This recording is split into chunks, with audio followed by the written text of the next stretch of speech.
You are watching Bridging Sales, Bridging Generations in Sales and Outreach. Uh, this is a show with no fluff, no theory, not to make you feel good. This is a show where true professionals share the tactics, the strategies that have made them successful. Uh, so let's just dive in right away. My guest today is Suzanne Durbin. I've known Suzanne for what, year and a half, maybe. Yep. And although I've never worked with Suzanne because I'm not the kind of person she works with, which she'll tell you about, but I know that she is very professional. I know that she is very thorough. And if I needed the services that she offered, that would be the first call I made. So, welcome to the show, Suzanne. And tell us a little bit about career wise, how you got to where you are now. Well, hi. First of all, Butch, thank you so much for having me. I appreciate it. In terms of how I got to where I am today, so today I am the national practice manager for a group called Level 4 Business Solutions, and we help businesses, business owners grow, protect, and then exit on their own terms.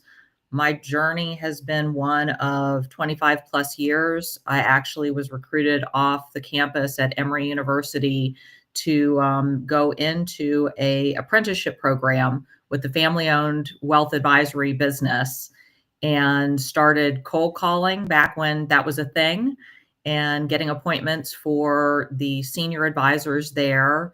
And that was back before there was a degree of professionalism in the financial services. And so part of the firm's growth strategy was to create apprentices, pair us up with senior advisors, and teach us the ropes so that we knew exactly what we were doing and could grow over time. So I spent the first 25 years of my career with that firm. We then had our successful exit. So I've actually lived through what that looks like. I feel like we did it very well. I learned a lot of great lessons from that. I then went in-house to a couple financial services companies and really missed being client facing. So when I had the opportunity to join Level 4 Business Solutions and help create our national footprint, we're in, I think, 32 cities now, to help business owners, again, protect, grow, and exit on their own terms, particularly because I was able to partner up with the members of Carr Riggs Ingram accounting firm, many of whom I'd known and had mutual clients with for decades. That was that's a little bit about my arc and how I got here. And I've been helping the same kinds of people my whole career. Well, yeah, excuse me. I don't have much voice left, but Suzanne is a great talker, so she's going to talk most of the time today. So, Suzanne, I've had three businesses.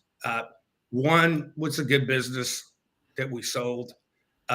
One was a great business, a grand slam home run. Okay. And the third was a total complete disaster.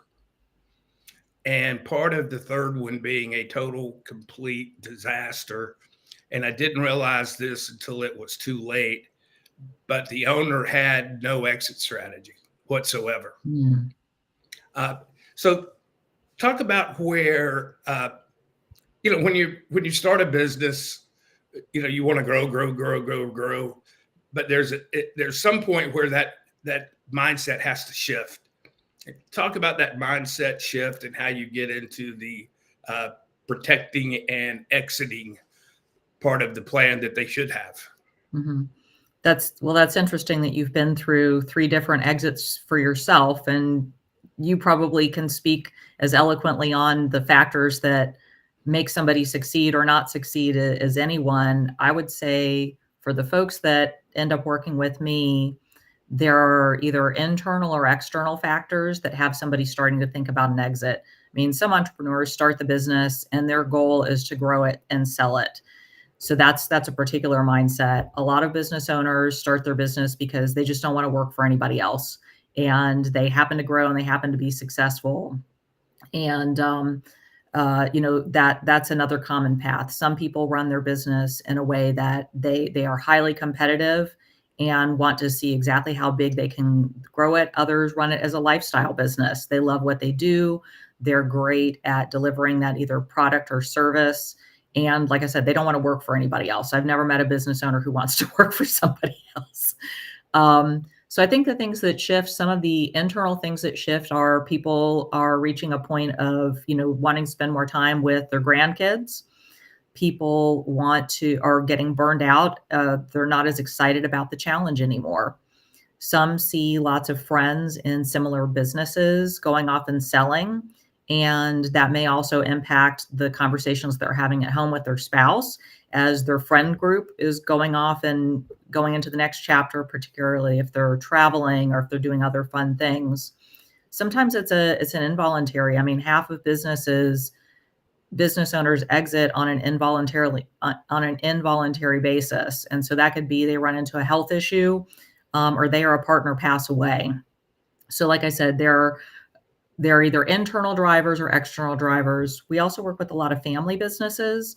So when that business owner starts to feel like his or her children either one, do have the capacity to take over the business, and now we're really creating a multi-generational exit strategy and succession strategy, or just as often, they realize the kid doesn't have the chops, or the kid realizes they don't want to do it, and now they're having to pivot to a plan B, which is what are we going to do with the business if it's not going to go to a child or a key person? So I had an interesting experience. I haven't thought about this in a long time. This was probably 30 years ago. But I had a company that I worked with, and the owner was a good friend of mine. And he was ready to wrap it up. But his biggest challenge was he had 2 sons and a daughter. And the daughter was the best one to run the company. And even the 2 sons believed that to be true. Mm-hmm. But the industry was like 95% male. Mm-hmm. And my friend had a real struggle with this is the best person to run the company, but they're not going to respect her. So how do we make this work? Do you run into situations like that often or sometimes?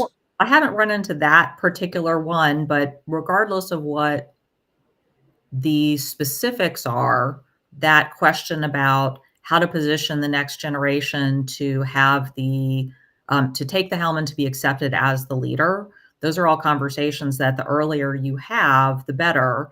And then, although we don't do, we refer out, we bring in partners who do intergenerational coaching. I know a lot of what we're going to talk about today is how soon to get started. The sooner you get started on that, the sooner we can realize, do the kids really want it? Do the kids have the chops? Who are the right kids? What training do they need? What skill sets do they need? What coaching do they need to be successful in the endeavor? And that's really important for the first gen, because if they're doing a family transfer, they're either, depending on what we determine from their personal financial projections, they may be able to give the business to the kids, but more often than not, they do have to do owner financing. And so it's critical to that selling business owner that the people who are running it when they leave are going to run it well, because they're depending on those note payments, or if we're doing a non-qualified deferred compensation plan. Either way, that cash flow in the business is critical to the financial security of the first gen. And so it's important to think about what's going to create the greatest success for the company, whatever that looks like. So you brought this up, and let's hop into it. So I assume if I'm 63 and I don't want to work past 65, I should have decided that way before I was 63. Well, that would be ideal. I mean, just like anything, the more runway you have, the more choices you have, the fewer taxes you end up paying. And then the more likelihood that you've got a backup plan in place. But it's never too late to start, unless somebody passes away. And just the sooner you can start thinking about it and putting plans in place, the better. So do you have a story you could share with us about an owner who really got ahead of the game and really started doing it, preparing to sell it well before the sale, and or the exit, I should have said sale, Mhm. uh, and how that works out? Oh, there are many. Pick your You know, favorite. a couple classics. So, well, actually, I'm going to talk about one who is a new client of mine in construction down in Florida, and he and his partner are in their 40s, and they're running the business the right way, meaning they're working themselves out of a job. They hired us to help them think about that eventual exit. They know it's going to be a strategic sale. So they do have kids, but the kids are too young. They're not going to want to run the business until the kids come into are old enough to come into the business. So the thought is, let's create a third party exit. We then have capital. And if we want to help our kids start their own businesses at that point, we will. So here's the beauty about the fact that they've got this runway. Number one of the first questions we think business owners should ask themselves is, am I financially ready? How much money do I actually need to sell this business for in order to not run out of money for the rest of my life? Because nobody wants to work their whole life running a business, walk away with money, and then realize it's not enough. And statistically, the likelihood of that is pretty high. 75% of owners regret selling, and only 5% are happy with the money that they get. So that's why we like to start all engagements with, how much money do you actually need? Then we compare that to, we work with a team of investment bankers to get an idea of what is the business actually worth, and is there a gap? So with these clients that we're working with in Florida, they were surprised that their business is actually worth more today than they thought it would be. So they're excited to go on this journey of growth over the next 5 to 7 years to maximize that value. They're going to continue to work themselves out of a job. We're putting in place key man programs so that those key people stay around. It makes them more attractive to a buyer. And he's excited. One of them is excited about a new franchise business that he's doing and kind of what his next chapter will look like.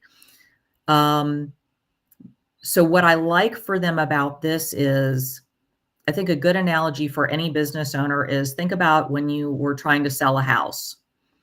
You can sell a house anytime, but if you know you're getting ready to sell, right, in 1 year, 5 years, whatever, you can make decisions of what renovations are you going to do? What's going to get a good ROI?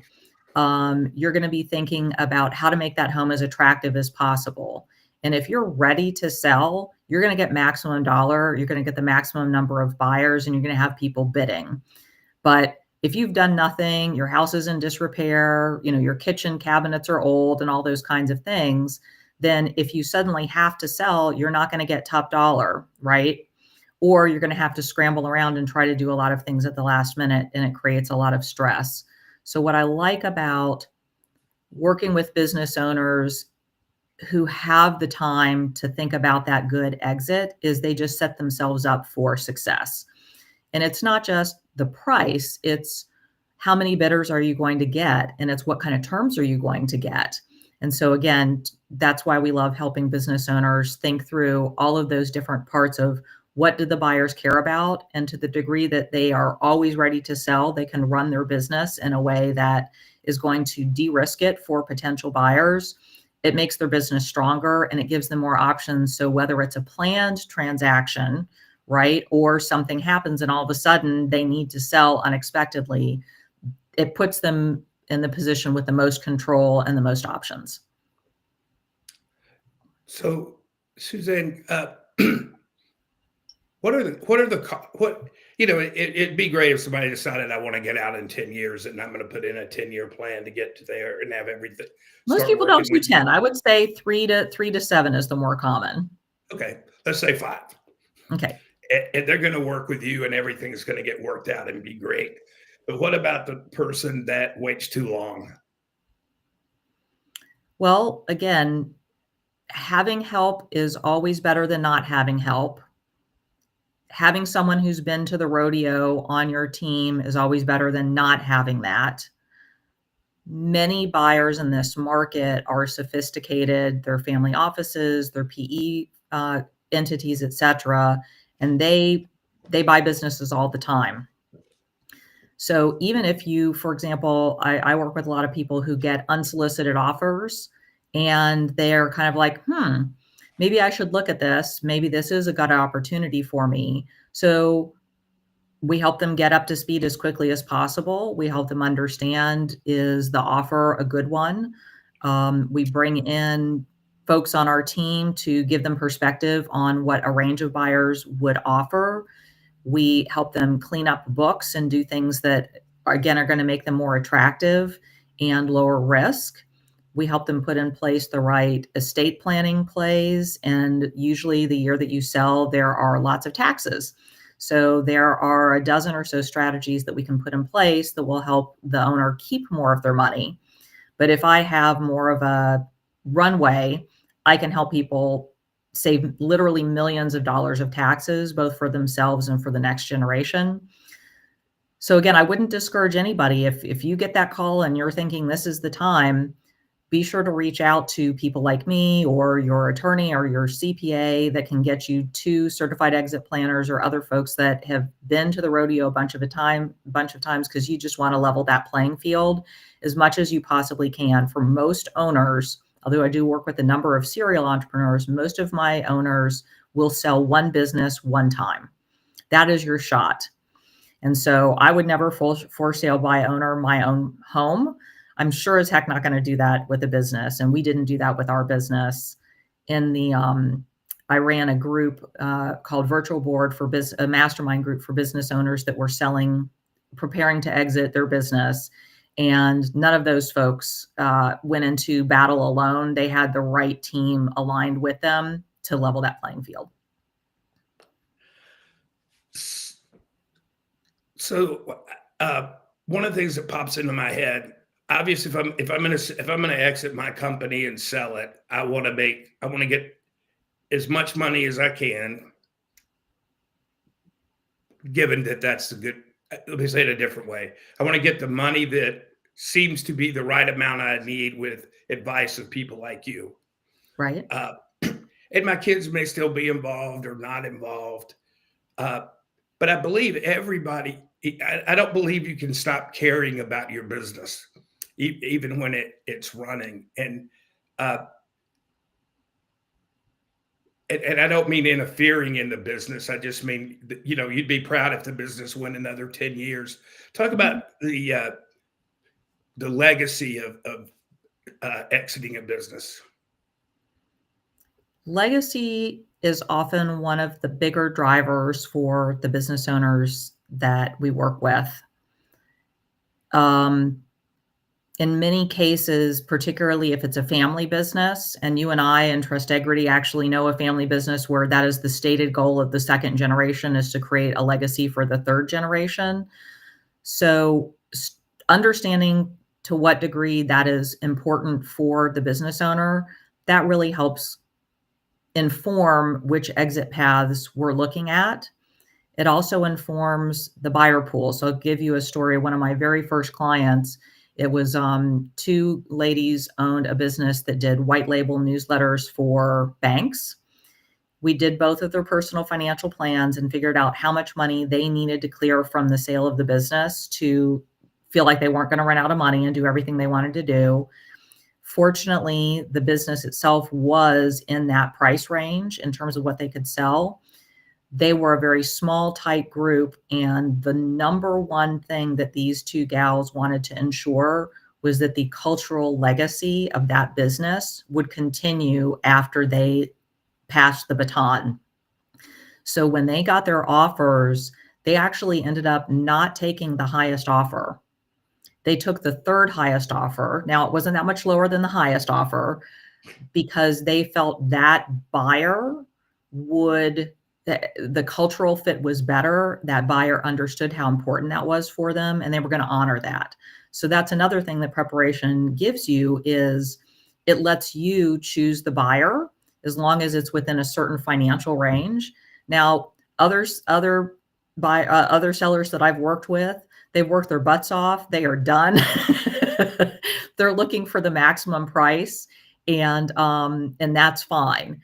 So others want to maximize the price because they have charitable goals that they want to accomplish afterwards. So a seller that we helped last year, one of the coolest things is if a business owner is charitable, we can help shift money that would have otherwise gone to the IRS to charity. It's going to go to either the IRS or the charity, but most people like charity more than they like the IRS. And so we set up something called a donor advised fund to help these folks. And they have given hundreds of thousands of dollars to different charitable mission work and things that are really important to this family. So for them, it's not only they sold and they were able to stay on. Their son is in the business. The son's going to continue to be there and has a key role in the business, but it's also the charitable impact that they've made.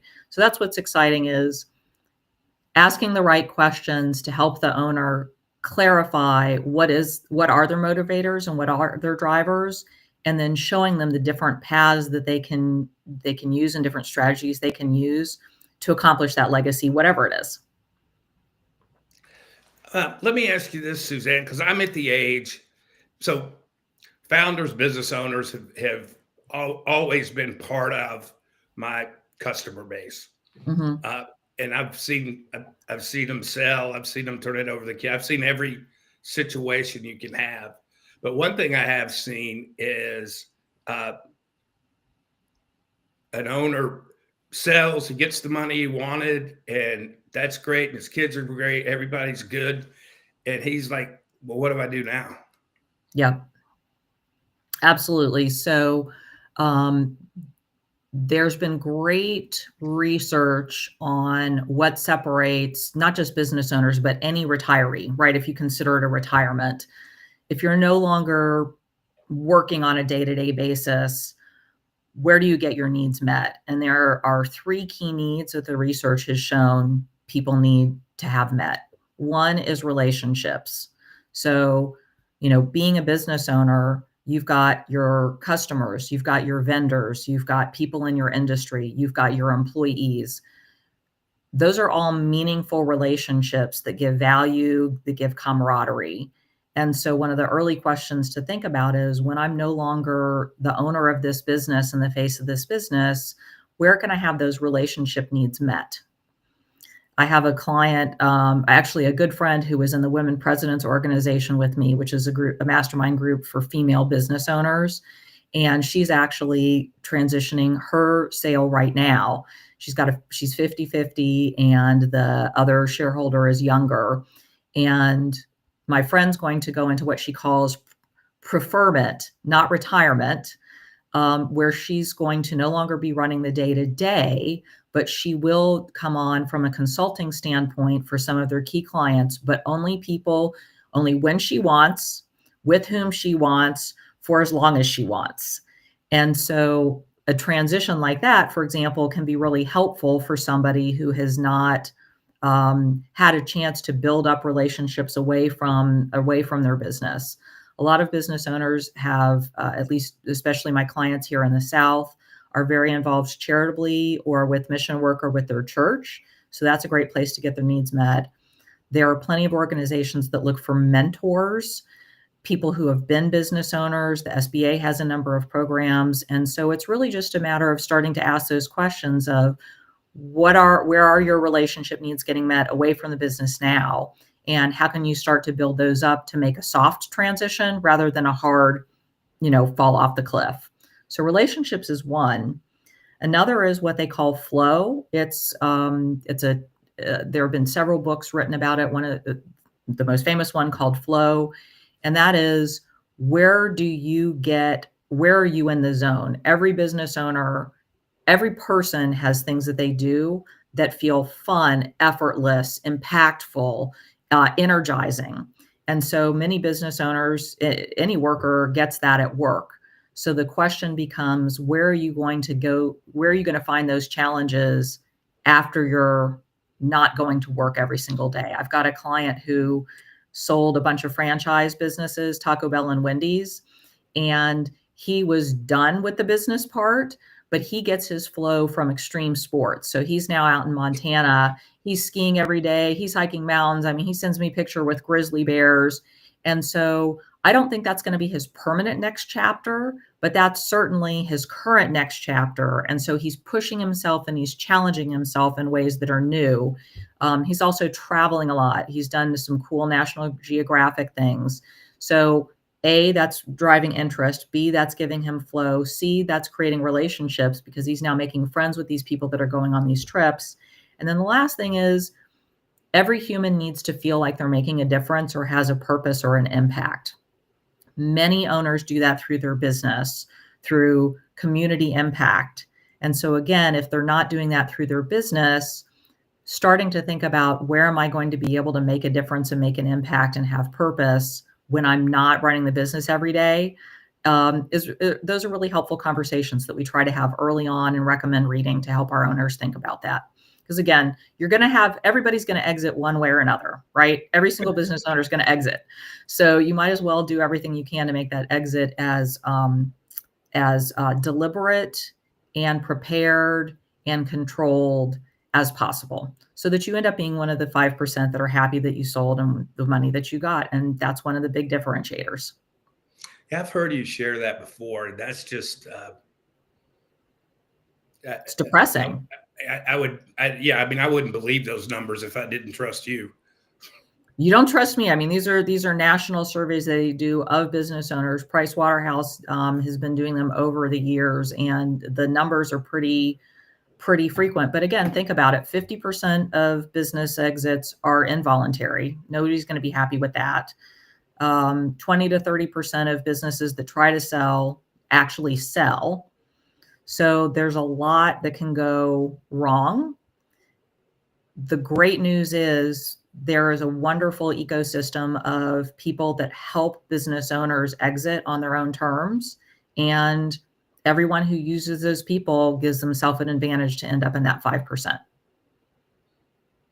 Well, Suzanne, I know you well enough to know that if you said it, I would believe it because I would know it to be true. Ooh, I have some beachfront property in Utah for you, my friend. So is there something that we haven't talked about you would like to talk about today? One thing that I thought could be interesting, going back to the idea of time frame and the financial impact of planning ahead. I'll give you a generic example, but we use something called a beat it trust in many cases with many of our clients. A lot of clients come to us asking questions about trusts and estate planning. They know enough to know that there are these basic structures. Maybe they have something to do with saving estate tax or gift tax or income tax, but they're really looking for guidance on what are these structures and how can they apply to me. So one that we really like is called a beat it. This essentially is what they call an estate freeze technique. So let's say that, you and I are in business, Butch, and I want to eventually sell my shares, right? We're going to sell it in 7 years, or let's use my clients down in Florida. They're looking to sell in 7 years. The business is typically 80% or more of someone's net worth, and it's also their highest growing asset. If it's not their highest growing asset, then, that's a pretty risky thing to be doing. But if, let's say that they have over $30 million, because that's the amount of money that you can pass 30 million and under without estate tax under current law. But if you're over 30 million, every dollar is going to be taxed at roughly 40%. It's depressing. Estate tax is completely voluntary. There's no reason anybody should ever pay estate tax. If they work with the right planners, you can opt out of them all. So the Beat It is a great structure where you can take shares of a business. So let's say that there's $10 million here that we want to move. We put it in a trust and we're selling it to this trust, of which we and our family are also beneficiaries, right? So we are maintaining control. We take back a promissory note. So now on my balance sheet, I've got a $10 million promissory note instead of $10 million of shares of the business. That note's paid off, let's say, over 7 years, the amount of time that I want to sell. There's a ton of cash flow coming through the business. So there's a ton of cash flow being able to service that note. 7 years from now, that note, which was $10 million, is now zero. So I have zero asset in my taxable estate. That business, which we transferred to the Beat It for $10 million, let's say it's now doubled in value over those 7 years. That's roughly a 10% rate of return. So now that's $20 million. So I now have a $20 million outside of my estate that I still have access to the cash from. And when I die, that's saving $8 million that would have gone to the IRS that instead is going to stay in my family. So having that kind of a time frame, even if somebody's not thinking about a definitive exit, even if it's not even clear whether they're going to do an internal or an external, when you get into that net worth level of that $20-30 million, there are so many strategies that keep control and yet will give you that flexibility to opt out of estate taxes for your family. That's pretty exciting when we get to work with somebody like that. Well, I've never heard of that. That's very interesting. A lot of slats are more common. We see that as a strategy that's out there, and slats have their place, but there are some limitations if people either get divorced or their spouse predeceases them. And also now that you can pass 30 million instead of, roughly 5 or 10, or hell, it was 2 when I first started way back in the day. We find that more owners prefer to maintain control rather than irrevocably giving assets away, unless again we know that they have way more assets than they ever possibly are going to need.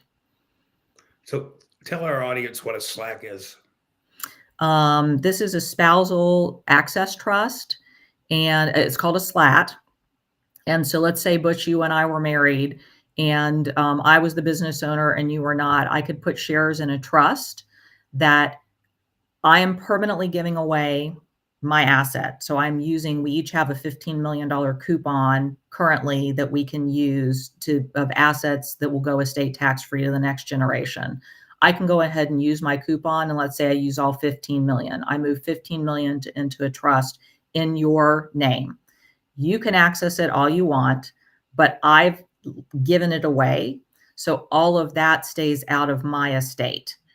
The negative is if you and I get divorced, or you and I, or you predecease me, my access to it is more limited. Again, it's still a really great planning strategy, but oftentimes clients that we show the solutions to, and as we're working with their estate planning attorneys, we will often look at strategies more like the beat it, so that there's access and control. But slats, beautiful on the right set of circumstances, but you can also set them up and not fund them right away, so that you have the optionality to fund it. We did a lot of those last year, not knowing where things were going to go with the big, beautiful bill and whether they were going to extend the estate tax exclusion at $15 million. So we set up a lot of these and they were empty and unfunded.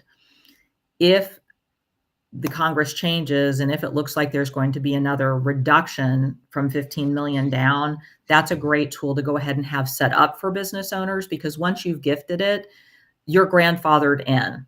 If you haven't done it, then now all of a sudden you're stuck at the 10 million or the 5 million or whatever number they bring it down to. So that was a little technical, but I hope what it tells the listeners is there are so many cool strategies with smart attorneys and financial advisors and exit planners who've figured out how to work within the rules to keep more of your money in your family's pocket. And please talk to them.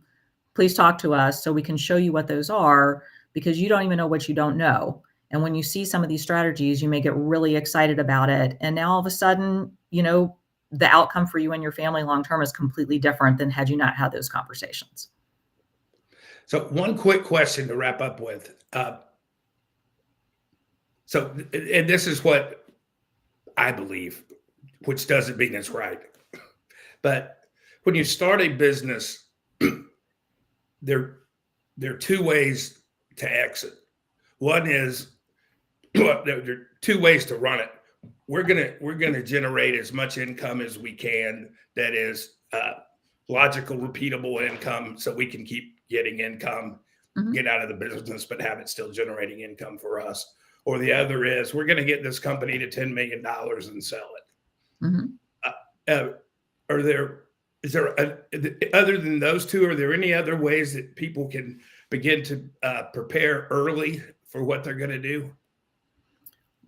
Well, first of all, I don't think those two are necessarily mutually exclusive, right? You can have a high cash flowing business that's also growing in value. Again, I think deciding what your exit strategy is going to be and then having a backup plan are always helpful. And I will say, since we didn't talk about this already, having the right buy-sell agreement and the right insurance funding in place, regardless, if it's been more than 5 years since you've looked at your buy-sell agreement or looked at your buy-sell insurance, do yourself a favor, call your advisors and take a look at those.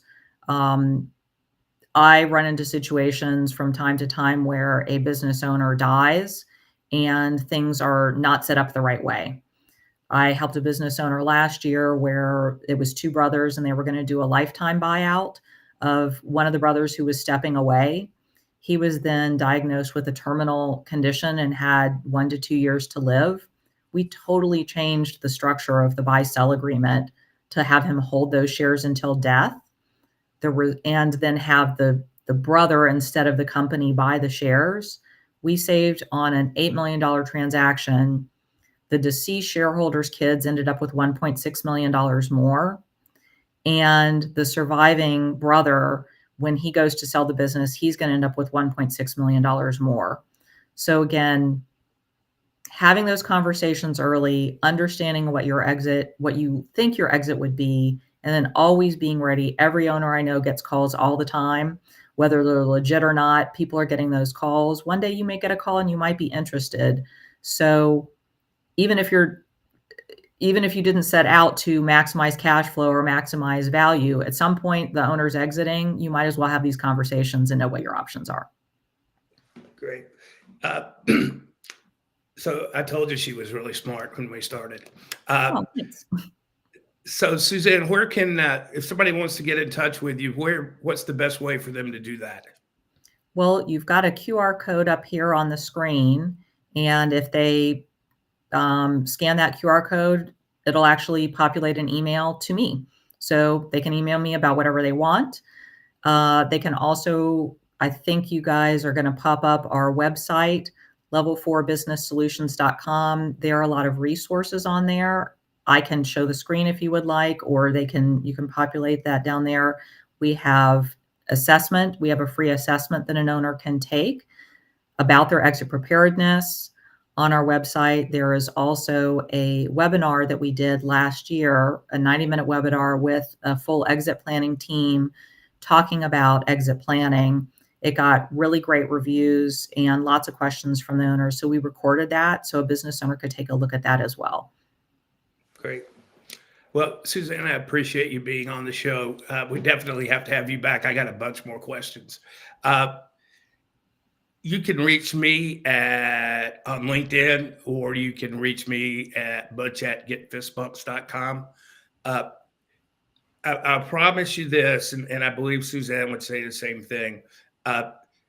If I can't help you, I will tell you I can't help you, but I probably know somebody that can, and I'll be happy to pass you on to that person. So don't think you're going to get hard sold or anything if you get in contact with us. We want the best for you. Well, Suzanne, I really appreciate you having me on. It was a lot of fun, Butch. Thank you so much. And thanks to everybody who listened. I hope you got at least one thing out of this that has you thinking and maybe has you taking some sort of action. And happy holidays to everyone. So one thing I want you to remember, if you're out there and this is seems all new to you, none of this stuff is about changing. It's about evolving. And we all need to, regardless of what we do, we need to evolve our business. We don't have to start over. We just need to keep evolving. So I told you this is the show with no flash, no fluff. You get solid tactics from people like Suzanne that you can put into place in your businesses starting today. So join us next week. Suzanne, again, appreciate you being here, and I'll see you soon.